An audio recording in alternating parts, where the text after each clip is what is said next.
আসসালামু আলাইকুম। দুপুর ২টার শীর্ষ সংবাদে স্বাগত জানাচ্ছি আমি শাহনাজ পারভীন।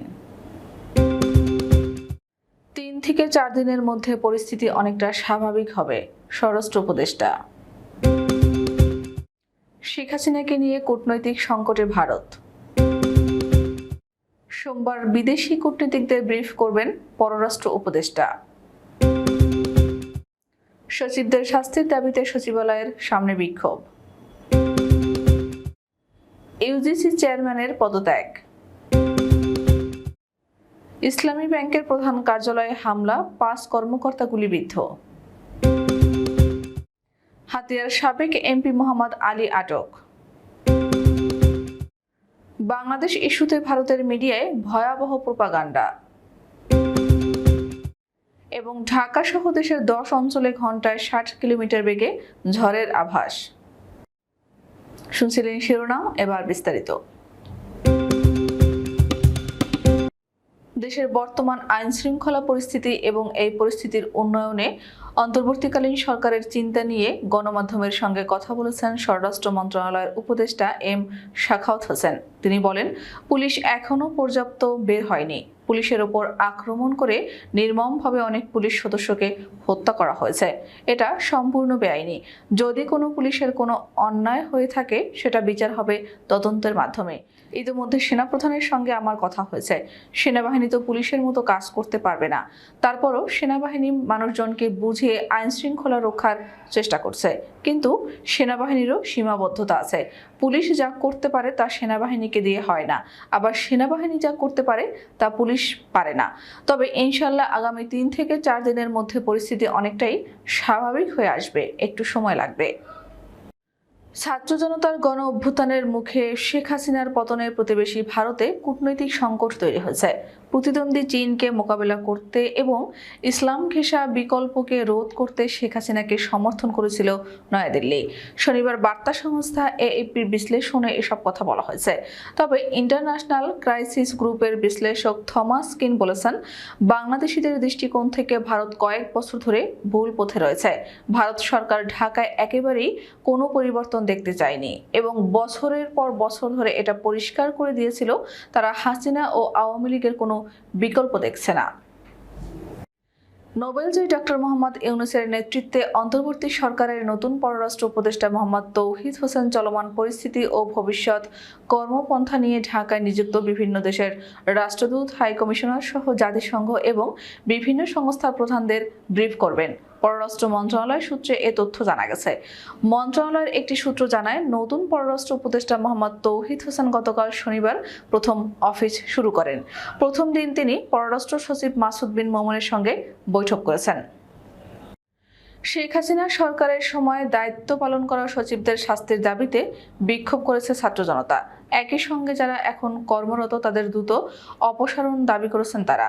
রোববার বেলা ১১টা থেকে তারা সচিবালয়ের সামনে ছাত্র জনতা পরিচয় অবস্থান নেন কয়েকশো জন। এ সময় তারা সচিবদের বিচারের দাবিতে বিভিন্ন স্লোগান দিতে থাকেন। দেশের উচ্চ শিক্ষা প্রতিষ্ঠানগুলোর তদারক সংস্থা বিশ্ববিদ্যালয় মঞ্জুরি কমিশনের চেয়ারম্যান অধ্যাপক ডক্টর কাজী শহীদুল্লাহ পদত্যাগ করেছেন। রোববার শিক্ষা মন্ত্রণালয়ের কাছে তিনি পদত্যাগপত্র জমা দেন। পদত্যাগপত্রে তিনি শারীরিক অসুস্থতার কারণ দেখিয়েছেন। যদিও ১ বছরের বেশি সময় ধরে তিনি দেশে নেই। তিনি আওয়ামী লীগের প্রেসিডিয়াম সদস্য কাজী জাফরুল্লাহর ভাই। ইসলামী ব্যাংকের প্রধান কার্যালয়ে গোলাগুলির ঘটনা ঘটেছে। এস আলম গ্রুপের শতাধিক বহিরাগত জোর করে ব্যাংকে প্রবেশের চেষ্টা করলে তাদের বাধা দেওয়া হয়। এ সময় কর্মকর্তাদের উপরে এলোপাতাড়ি গুলি চালায় দুর্বৃত্তরা। আজ রবিবার সকাল 10:15টার দিকে ইসলামী ব্যাংক টাওয়ারের সামনে অবস্থান নেন কর্মকর্তারা। ইসলামী ব্যাংকের একাধিক কর্মকর্তা জানান, তারা জামানতবিহীন অনিয়ম করে লোন কেলেঙ্কারির প্রতিবাদ জানিয়ে বিক্ষোভ শুরু করেন। এ সময় আকস্মিকভাবে এস আলম গ্রুপের হয়ে কাজ করা কয়েকজন কর্মকর্তা প্রায় শতাধিক লোক অস্ত্র নিয়ে প্রবেশের চেষ্টা করেন। তাদের প্রবেশে বাধা দিলে বহিরাগতরা অস্ত্র বের করে এলোপাতাড়ি গুলি করেন। এ সময় ৩ কর্মকর্তা গুলিবিদ্ধ হন। ৫ কর্মকর্তা আহত হয়েছেন, যাদের মধ্যে ৩ জন গুরুতর। পরে উপস্থিত কর্মকর্তারা পাল্টা ধাওয়া দিলে তারা পালিয়ে যায়। নোয়াখালী ৬ আসনের সদ্য সাবেক সংসদ সদস্য মোহাম্মদ আলীকে আটক করেছে নৌবাহিনীর সদস্যরা। রোববার সকালে বিষয়টি নিশ্চিত করেন নৌবাহিনী হাতিয়ার কন্টিনজেন্ট কমান্ডার মুশফিকুর রহমান। এর আগে শনিবার দিবাগত রাত ৩টার দিকে উপজেলার ওসখালীর নিজ বাসভবন থেকে তাকে আটক করা হয়। খোঁজ নিয়ে জানা যায়, গত শুক্রবার সন্ধ্যায় উপজেলার প্রধান সড়কে সাবেক এমপি মোহাম্মদ আলীকে গ্রেফতারের দাবিতে বিক্ষোভ মিছিল করেছে হাতিয়া উপজেলা বিএনপি ও তার সহযোগী সংগঠনগুলো। ছাত্র জনতার গণ অভ্যুত্থানে অবসান হয়েছে আওয়ামী শাসনামলের, তবে রাজনৈতিক পট পরিবর্তনে দেশ জুড়ে চলছে অস্থিরতা। এরই মধ্যে অন্তর্বর্তী সরকার দায়িত্ব নিলেও পুলিশের কর্মবিরতি অস্থিরতাকে ঠেলে দিয়েছে অরাজকতার দিকে। প্রশাসনের নিষ্ক্রিয়তার সুযোগে দেশের বিভিন্ন স্থানে বাড়িঘর ও ব্যবসা প্রতিষ্ঠানে হামলা, ভাঙচুর, অগ্নিসংযোগ, এমনকি লুটপাটের ঘটনাও ঘটেছে। এর বেশিরভাগ রাজনৈতিক প্রতিহিংসামূলক, আবার কিছু ঘটনা সুযোগ সন্ধানী অপশক্তি ঘটিয়েছে। তবে এই সহিংসতা ঘিরে ভারতের কতিপয় গণমাধ্যম প্রচার করছে উস্কানিমূলক প্রতিবেদন। আর ফেসবুক, এক্স, টিকটক ও ইউটিউবের মতো সোশ্যাল মিডিয়ায় চলছে ভয়াবহ প্রোপাগান্ডা ও গুজব। সাম্প্রদায়িক রং মাখিয়ে বানানো এসব গুজব প্রোপাগান্ডার ঢেউ এসে পড়েছে বাংলাদেশের সনাতন ধর্মাবলম্বীদের সোশ্যাল প্ল্যাটফর্মেও।